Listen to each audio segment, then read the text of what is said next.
Olá pessoal, então sejam bem-vindos a mais uma aula do curso de VirtualBox, onde nós vamos aprender a configurar uma máquina virtual. Lembra na última aula que criamos o nosso cliente Windows? Vale salientar que todas as configurações que vamos fazer aqui, salvo algumas peculiaridades de alguns sistemas, servirão para todas as outras máquinas que forem criadas aqui, ok? Então, para configurar aqui o nosso cliente, o que é que a gente vai fazer? Tem aqui o botão Configurações, ou você pode clicar aqui no botão direito, Configurações, ok? Posteriormente eu vou mostrar para vocês, eu vou dizer para vocês quais os outros tipos e para que servem de configurações aqui, tá bom? Clicar aqui na máquina, Configurações, ele vai abrir aqui a tela de configurações da máquina virtual, onde você tem aqui em torno de 10 menus, tá? Onde você pode configurar vários aspectos da sua máquina.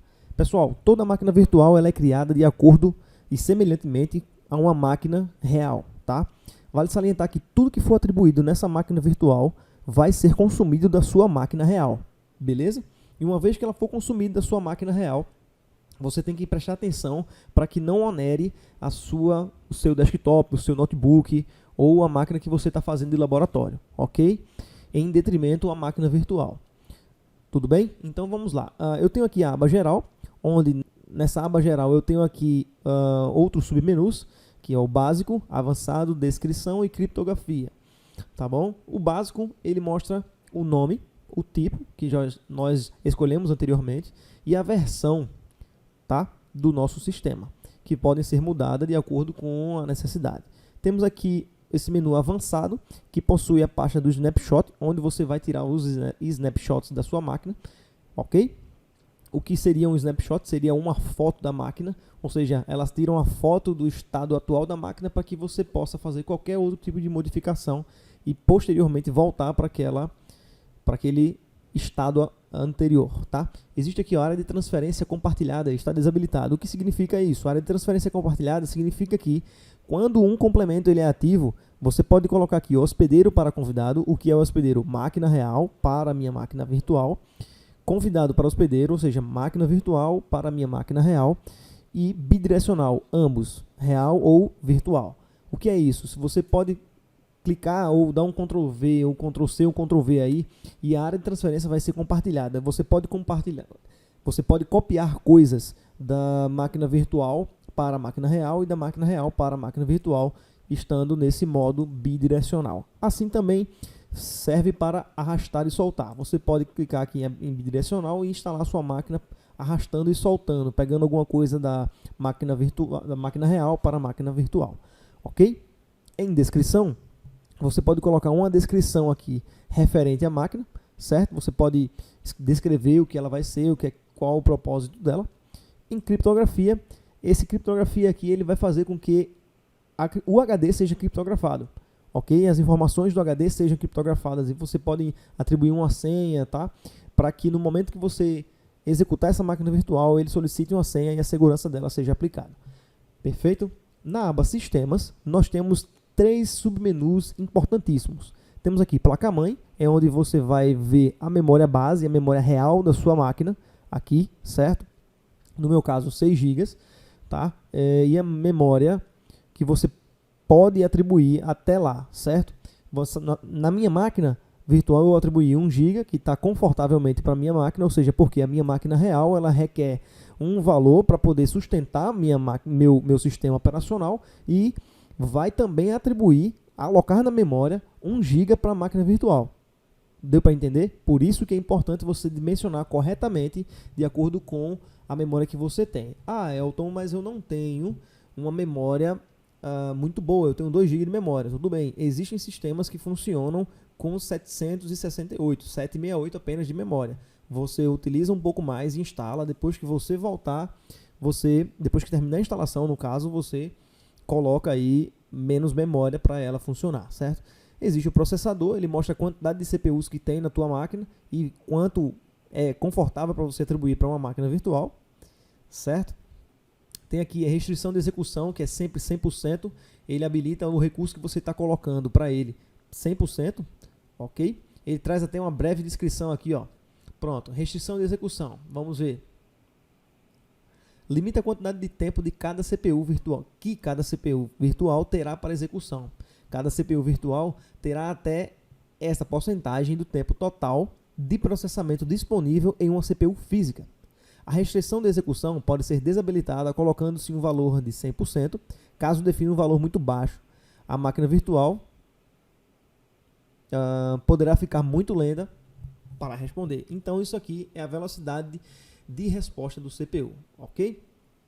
Os recursos estendidos são para sistemas especiais, como Mac e outros, tá? Aceleração, essas opções são padrão, normalmente, particularmente, eu não mexo, tá? Mas isso aqui se diz respeito à arquitetura do processador, ok? Com relação à virtualização de hardware, vale salientar, observação. Se sua máquina não funcionar, a questão da virtualização, ative na BIOS, vá na BIOS da sua máquina, que provavelmente deve existir alguma opção para ativar a virtualização no processador, ok? Por padrão, a virtualização vem desabilitada no processador da máquina real. Beleza, pessoal? Aqui em placa-mãe, além da memória, você pode ver aqui a ordem de boot, você pode colocar um disquete, um disco óptico, um disco rígido, rede, né? Fazer o boot por esses dispositivos. Existe o chipset, para que tipo de chipset você vai selecionar. As opções que ele traz são essa aqui, ó, define o tipo de chipset usado por esta VM. Atenção, a emulação do chipset ICH9 é experimental e não é recomendado o seu uso, exceto em sistemas convidados que o exigem, como Mac OS X, tá? Então, normalmente, esse PIIX3 é utilizado nas outras máquinas, tá bom? Recursos estendidos. Vem aqui, ó, habilitar I/O, entrada e saída, certo? AP e C. Então, o que seria esse tipo? Né? Quando selecionado, a máquina virtual irá suportar o recurso de input e output, tá? Do API-C, o que deve diminuir levemente a performance da VM. Nota, não desabilite essa opção por instalar um sistema operacional do tipo Windows. Tá? É importante você obedecer as recomendações que o próprio VirtualBox traz para você. Tá? Habilitar o FI para sistemas especiais apenas, tá? E o relógio da máquina retorna a hora UTC, que é um servidor, isso normalmente para sistemas Linux, relógio, um servidor de hora, ok?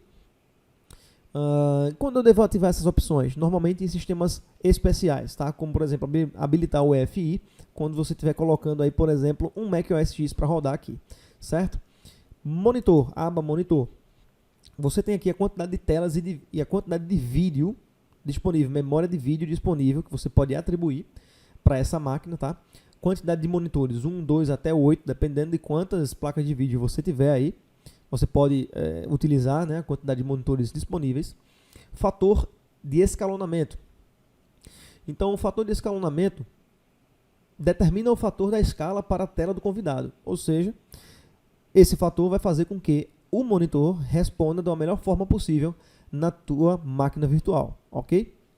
Aceleração 3D você pode colocar sim ou não e habilitar a aceleração de vídeo 2D. Isso aí vai depender do sistema que você está instalando, tá? O próprio VirtualBox diz, ó, que quando marcado a máquina virtual terá acesso aos recursos de aceleração de vídeo disponíveis no hospedeiro, ou seja, na máquina real. Tela remota, se você habilitar, você vai dar disponibilidade para que haja a autenticação, haja o acesso via RDP, ok? E a captura de vídeo, se você quiser realizar gravações, se você quiser fazer uma gravação da tua máquina virtual, você habilita a captura de vídeo, escolhe o caminho do arquivo, tá? O tipo do frame, ou o tamanho da tela, no caso, tá bom? A taxa, a qualidade e quantas telas você quer gravar, beleza? Aí ele já recomenda aqui, ó, cerca de 18 megas a cada 5 minutos de vídeo, no formato que está sendo gravado aqui, ok? Na aba armazenamento, quais as opções que temos na aba armazenamento? Nós temos aqui a árvore do armazenamento, tá? O controlador SATA, onde tem aqui o nosso HD que criamos. Nós temos aqui o nosso CD vazio, no caso, onde nós vamos colocar a nossa mídia ISO. E nós temos a possibilidade de acrescentar ou um disco rígido ou acrescentar um disco óptico. Você pode clicar aqui, ele vai perguntar se você quer adicionar uma controladora SATA, tá? um drive óptico na controladora SATA, deixar vazio ou escolher o disco. vamos cancelar, porque nós não vamos adicionar mais um. Ou nós podemos acrescentar um outro disco virtual, tendo como possibilidade criar um novo ou utilizar um existente. Ok? Eu vou cancelar aqui. Aqui embaixo, nesse menu, existe a possibilidade também de você adicionar aqui, ó, acrescentar uma nova conexão de armazenamento. Se você clicar aqui, você pode acrescentar um drive óptico ou adicionar um disco rígido. Você pode aqui acrescentar uma nova controladora de armazenamento. Em que sentido? IDE, SCSI, SAS ou SAS, disquete, USB ou NVMe. Ok? Existem essas controladoras que você pode estar adicionando. Vai depender muito do objetivo e do tipo de máquina que você vai querer montar. Ou você pode remover alguma controladora, certo? Como a gente acabou de fazer aqui, tá bom? Para adicionar essa controladora, como é que você vai fazer? Simples. Você vem aqui, controladora SATA. Vamos adicionar aqui um novo disco ou criar um novo existente. Nós vamos pegar um existente. Lembra da nossa máquina? Onde foi que você salvou a nossa a máquina virtual? Deixa eu buscar aqui. VirtualBox VM, se você colocou aqui, cliente Win, VDI, tá? Eu normalmente coloco lá na pasta, em uma outra pasta, certo? Mas nesse exemplo eu deixei no padrão, tá bom? Voltou aqui, ó, nós vamos acrescentar aqui o nosso controlador de CD, ok? Mesmo vazio. Perfeito? Onde nós vamos colocar agora, nós vamos colocar a nossa ISO, tá bom? Você pode escolher uma ISO, baixar uma ISO de qualquer sistema, como é o Windows 10, eu vou procurar uma ISO do Windows 10 aqui. Eu tenho aqui, ó, já um Windows 10 que eu baixei. Você pode selecionar um arquivo aonde ele está baixado, tá bom? Como eu já utilizei anteriormente, ele já fica aqui, ó, no histórico, certo? Eu vou clicar aqui, ele vai estar disponível para utilização. Perfeito? Existe a aba áudio, que habilita o áudio Direct Sound da tua máquina hospedeira para esse sistema, automaticamente. E tem aqui o menu de redes. O menu de redes é importante, pessoal, você entender. Por quê? Nesse menu você tem aqui 4 adaptadores diferentes. Você pode atribuir até 4 adaptadores nessa máquina, certo? E existe aqui algumas opções, por exemplo, de conexão dessa placa de rede, tá? Como NAT, rede NAT, placa em modo bridge, rede interna, rede exclusiva do hospedeiro, host only, ou drive genérico, tá? O NAT, ele simplesmente faz com que exista uma rede interna, de modo que não se comunique com a rede real que você está utilizando. Se o seu computador que você está testando está na Wi-Fi ou na rede cabeada, se você clicar aqui em NAT, essa máquina virtual vai automaticamente sair para a internet sem receber um IP da tua rede normal, uma identificação da tua rede normal, tá certo? Sem aprofundar muito em conceitos de rede, mas tenha a noção de que existe uma rede interna que não existe comunicação com a rede real, com a rede que a sua máquina real está participando. Essa rede NAT é o mesmo princípio dessa aqui, porém, contudo, abrangendo um escopo maior, tendo uma quantidade maior de clientes. Ou seja, se eu criar 2 máquinas virtuais com rede NAT, elas vão ter acesso à internet, mas não vão se comunicar com o mundo real, pela máquina real, entendeu? Beleza? Tranquilo aí?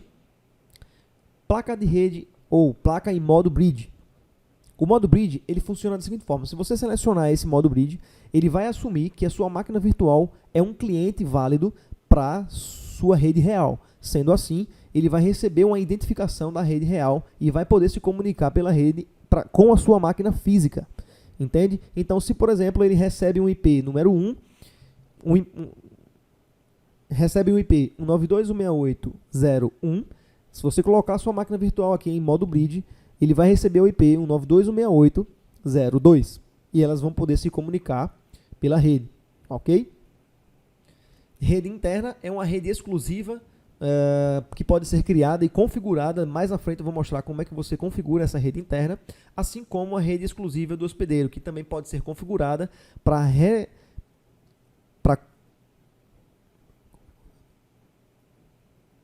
para fazer com que os clientes que aderem a esse tipo de placa de rede recebam uma rede totalmente diferente e tenham as suas configurações todas dentro do mesmo escopo, ok? E o drive genérico, ele vai criar um drive genérico automático, assim como semelhante à máquina real, tá bom? Existe aqui, ó, eu vou deixar inata, existe aqui um botão avançado, ou seja, ele mostra o tipo da placa, certo? E qual placa que você vai utilizar para essa máquina virtual, certo? O MAC dessa máquina, que é o endereço físico da placa de rede, certo? E algum redirecionamento de portas se você quiser realizar esse tipo de conexão, tá? Eu não vou entrar muito em detalhes, porque normalmente ambientes de homologação, ambientes de testes não alteram esse tipo de configuração, certo? Mais detalhes você pode consultar o manual de instruções. Mais detalhes, nós podemos entrar na tribo.guardweb.com.br e podemos encontrar esse tipo de informação, onde será muito útil para o seu conhecimento, ok?